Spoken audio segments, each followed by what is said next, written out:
mara bai akwai matsala. Ka san dai mai ɗaki na tana da juna biyu. Kuma ga ɗana Abdulrashid. Wanda na karɓa maganin shekaran jiya nan?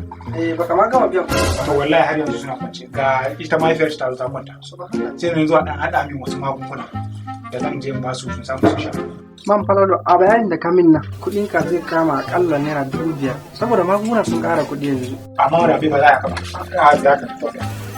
Ga 1,000 ita kaɗai nake da shi.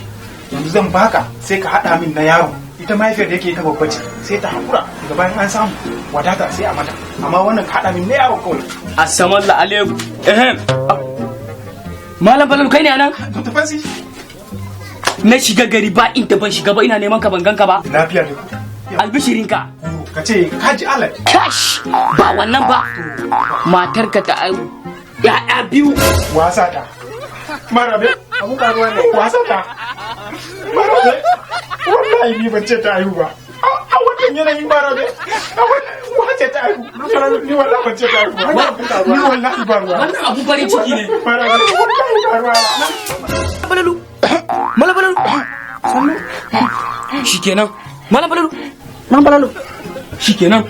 Masha Allah ya fara. Ya Balalu. Yawwa. Subhanallah. Aiwa dai. Aiwa dai.